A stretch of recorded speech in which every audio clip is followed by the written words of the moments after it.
नौजवान के लिए कोई रोजगार नहीं। कोई सरकारी विज्ञापन निकलता था तो चाचा भतीजे की जोड़ी वसूली के लिए निकल पड़ती थी, न्यायालय को उस पर रोक लगानी पड़ती थी। सरकार की निरंकुश नीतियों के कारण हमारा परंपरागत उद्यम बंद हो रहा था। अन्नदाता किसान के लिए कोई स्कीम नहीं, गरीबों के कल्याण के लिए कोई योजना नहीं, विकास के लिए, सड़क के लिए, पुल पुलिया के लिए सरकार के पास कोई पैसा नहीं।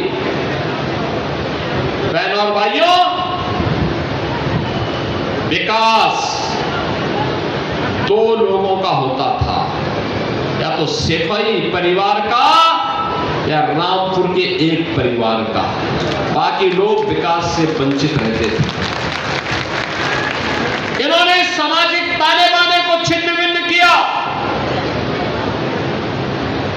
जनभावनाओं के साथ खिलवाड़ किया, विरासत को अपमानित करने के लिए, बहन बेटियों को अपमानित करने के लिए समाजवादी पार्टी ने कुछ भी कोर कसर नहीं छोड़ी थी। बहनों और भाइयों, आज मैं कह सकता हूं, जिस उत्तर प्रदेश में विरासत का अपमान समाजवादी पार्टी की सरकार में होता था, वे कहते थे कावड़ यात्रा नहीं निकलने देंगे, उत्सव के पहले उपद्रव प्रारंभ हो जाते थे, कोई पर्व और त्योहार के पहले दंगे फसाद उत्तर प्रदेश की पहचान बन जाती थी। 2017 के पहले न होली, न दीपावली, न विजयादशमी, न रामनवमी, न सावन के महीने का कोई पर्व, न जन्माष्टमी के आयोजन को ही करने दिया जाता था। आज आप देखते होंगे कावड़ यात्रा धूम धड़ाके के साथ निकलती है, कोई रोक टोक नहीं। दुर्गा पूजा शानदार तरीके से होती है, कोई रोक टोक नहीं। दीपावली का आयोजन पूरी भव्यता के साथ होता है, कोई रोक टोक नहीं।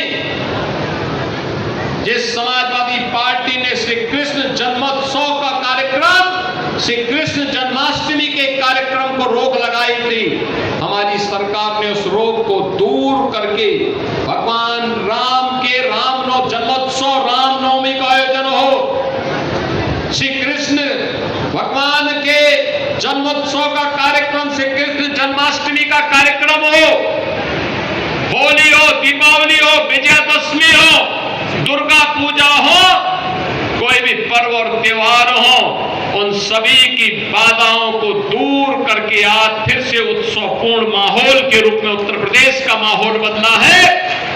आज उसका परिणाम भी मिला है। विरासत को सम्मान दे करके कैसे अर्थव्यवस्था को आगे बढ़ाया जा सकता है, उत्तर प्रदेश उसका मॉडल बना है। विरासत को कैसे सम्मान दिया जाता है, आज प्रधानमंत्री मोदी जी के नेतृत्व में उत्तर प्रदेश उसका मॉडल बन रहा है।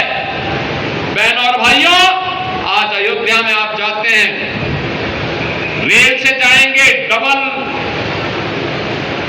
लाइन की सुविधा आपको वहां मिलती है। ब्रॉड गेज की डबल लाइन के साथ अयोध्या जुड़ा है। सड़क मार्ग से जाएंगे, 4 लेन की कनेक्टिविटी से अयोध्या जुड़ी है। वायु मार्ग से जाएंगे तो अयोध्या में इंटरनेशनल एयरपोर्ट महर्षि वाल्मीकि के नाम पर खड़ा है। अयोध्या त्रेता युग का याद स्मरण कराता है। आज राम की भक्ति की वकालत कौन कर रहा है? आज भगवान राम की जय श्री राम बोलने पर लाठी मारते थे। 2017 के पहले जब उत्तर प्रदेश में राम भक्त कहता था कि राम लला हम आएंगे, मंदिर वहीं बनाएंगे, और राम भक्तों पर जो समय गोली चलाते थे, आज वे आस्था की वकालत करते हुए दिखाई देते हैं। ये आपकी ताकत है, आपकी आस्था की ताकत है कि आज उनको आपका पिछलग्गू बनने के लिए मजबूर होना पड़ रहा है। आपके वोट बैंक की ताकत है। अब उन्हें अपने आप पर पश्चाताप होता होगा, अपने कर्मों पर पश्चाताप होता होगा कि समाजवादी पार्टी गलत थी। वह कांग्रेस जो 2017 के पहले राम के अस्तित्व को ही नकार चुकी थी, श्री कृष्ण के अस्तित्व को ही नकार चुकी थी, आज वो भी कहती है कि राम तो सबके हैं। अब ये लोग सब मचल रहे हैं अयोध्या जाने के लिए, लेकिन प्रभु राम तो जग नियंता हैं, इस ब्रह्मांड के स्वामी हैं। वे भी जानते हैं सही कौन है और बुरा कौन है। भगवान राम की भक्ति तो हनुमान जी के अंदर इतनी ताकत पैदा कर देती है कि अगर लक्ष्मण जी को बचाने के लिए संजीवनी बूटी लेने के लिए जा रहे श्री हनुमान जी के साथ कोई कालनेमी छल छद्म से धोखा दे करके उन्हें इससे वंचित करने का कुछ प्रयास करता है, राम की भक्ति ऐसे कालनेमियों को पूरी तरह से निपटाने में भी सहायक हो जाती है।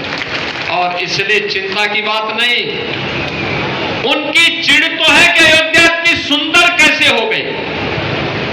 उनकी चिढ़ तो यह है काशी विश्वनाथ धाम इतना सुंदर कैसे हो गया। उनकी चिढ़ तो है मां विंध्यवासिनी का धाम इतना अच्छा कैसे हो गया। और उनकी चिढ़ तो है कि प्रयागराज का वैभव महाकुंभ के नाम पर देश और दुनिया को अपनी ओर कैसे आकर्षित कर दे रहा है। उनकी चिढ़ है नैमिषारण्य के विकास को लेकर, मथुरा वृंदावन को लेकर, सुख तीर्थ को लेकर, और जो हमारे विधायकों के द्वारा हर एक पौराणिक स्थल और विरासत से जुड़े हुए स्थलों के पुनरुद्धार का कार्य हो रहा है, इसको बाधा बन करके इनको रोकने की उनकी चिढ़ थी। जब कुछ नहीं कर पा रहे हैं तो अब अपने अनुसार फिर वे वही झूठ का सहारा लेकर के कुछ न कुछ तो बोलेंगे, कुछ न कुछ तो करेंगे। और इनका ये वक्तव्य यही दिखाता है कि अंगूर खट्टे हैं। जनता जनार्दन इनको सबक सिखा चुकी है, लेकिन बहन और भाइयों मैं आप सबको आश्वस्त करने के लिए आया हूं। ये विरासत के सम्मान की बात हो या नौजवानों को नौकरी देने की बात, आज मुझे अच्छा लगता है जब हम लोग उत्तर प्रदेश सरकार में कोई सरकारी विज्ञापन निकालते हैं, उत्तर प्रदेश के नौजवान नौकरी प्राप्त करते हैं। यूपी के अंदर आज के दिन पर जो चीजें हैं मैं देखता हूं, जब कोई सरकारी नौकरी के हम नियुक्ति पत्र वितरित करते हैं, रामपुर के भी नौजवानों को नियुक्ति पत्र मिलता है तो मुझे अच्छा लगता है। ये नौजवान 2017 के पहले वंचित थे। आज रामपुर हो, मिलक हो, बिलासपुर हो, स्वार हो, चमरोहा हो, इन सभी विधानसभा क्षेत्र से जुड़े हुए नौजवान आज उत्तर प्रदेश सरकार में नौकरी में जाते हैं। उद्योग की बात जब आती है, रामपुर के लिए भी हमें प्रस्ताव प्राप्त होते हैं। विकास की प्रक्रिया में नौजवान के हाथ को काम मिलता है। और एक नौजवान जब अपनी प्रतिभा और अपने परिश्रम का फल राज्य को देता है, तब उत्तर प्रदेश जैसा बीमारू राज्य जो कांग्रेस और सपा के पाप के कारण कभी बीमारू हुआ था, वह राज्य उस बीमारूपन से उबर करके आज भारत की अर्थव्यवस्था का ग्रोथ इंजन बन करके टॉप 3 इकोनॉमी के रूप में अपने आप को स्थापित करता है। बहनों और भाइयों, यही उत्तर प्रदेश है। परंपरागत उद्यम ठप पड़ चुका था।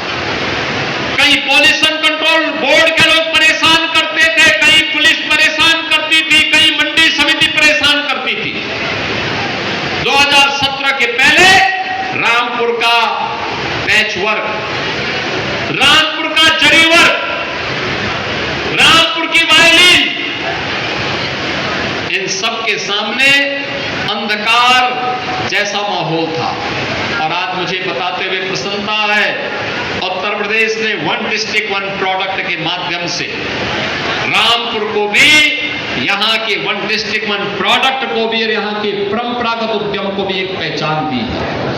बहनों और भाइयों, आप अंदाजा इसी से लगा सकते हैं, चाकू अगर गलत व्यक्ति के हाथों में पड़ेगा तो उससे डकैती डालेगा। समाजवादी पार्टी रामपुर के चाकू का दुरुपयोग करके जनता की जमीनों पर कब्जा करती थी, जनता को प्रताड़ित करती थी, उन्हें हतोत्साहित करती थी, उनका शोषण करती थी। और उत्तर प्रदेश के अंदर जब बीजेपी की डबल इंजन सरकार आई तो यही चाकू जनता की सुरक्षा के लिए उपयोग में आ रहा है और वही सुरक्षा का माहौल आज विकास का पर्याय बन रहा है। यही तो रामपुर का विकास है। हाईवे बन रहे हैं, एक्सप्रेसवे बन रहे हैं, रेलवे फ्लाईओवर बन रहे हैं, 3 मीटर की सड़क अब 7 मीटर की हो रही है, 10 मीटर की हो रही है, 4 लेन की हो रही है। जहां पे जो प्रस्ताव आया उस प्रस्ताव को हमने अपनी सहमति देकर के आगे बढ़ाने का काम किया है, क्योंकि प्रण एक ही है कि कोई भी वंचित न रहने पाए। विकास की प्रक्रिया में सभी लोगों को एक समान रूप से हम आगे बढ़ाएंगे। अब पिक एंड चूज नहीं होता है, पिक एंड चूज नहीं होता है कि बिजली सिपाही में आएगी लेकिन पीलीभीत में नहीं आएगी। क्यों आएगी? तो 75 जनपदों में आएगी, एक साथ आएगी, सभी 350 तहसीलों में आएगी, सभी 825 विकास खंडों में आएगी। यहां पे जब श्रीमती राजबाला जी कह रही थी कि फायर स्टेशन स्थापित हुआ है, बहनों और भाइयों, हर तहसील पर सरकार का संकल्प है एक फायर स्टेशन की स्थापना करेंगे। जिनके प्रस्ताव आ गए हैं उनको हमने सहमति दी थी, स्वीकृति दी थी, धनराशि मुक्त कर दी। जहां पे इंटर कॉलेज की आवश्यकता थी इंटर कॉलेज, जहां डिग्री कॉलेज की आवश्यकता थी डिग्री कॉलेज, जहां पॉलिटेक्निक की आवश्यकता थी पॉलिटेक्निक, जहां पे आईटीआई की आवश्यकता थी आईटीआई, पुराने पढ़ चुके विद्यालयों को, इंटर कॉलेजेस को प्रोजेक्ट अलंकार के माध्यम से, बेसिक शिक्षा परिषद के विद्यालयों को ऑपरेशन कायाकल्प के माध्यम से एक नई ऊंचाई प्रदान करके भव्य स्वरूप प्रदान किया जा रहा है। अब विकास रुकने वाला नहीं है, विकास थमने वाला नहीं है। नौजवान के जीवन के साथ कोई खिलवाड़ नहीं कर सकता। अब कोई किसी बहन के खिलाफ अपमानजनक टिप्पणी नहीं कर सकता, नहीं कर सकता है। बेटी की सुरक्षा में कोई सेंध नहीं लगा सकता है।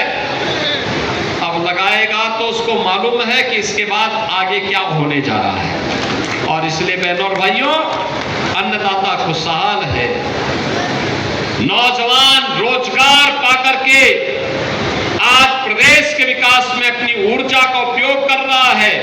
हमारा उद्यमी फिर से एमएसएमई वर्क के माध्यम से फिर से उत्तर प्रदेश को पहचान दिला रहा है। 96 लाख एमएसएमई यूनिट, हर एमएसएमई यूनिट को उत्तर प्रदेश सरकार ने 5 लाख रुपए का सुरक्षा बीमा का कवर भी कराया है।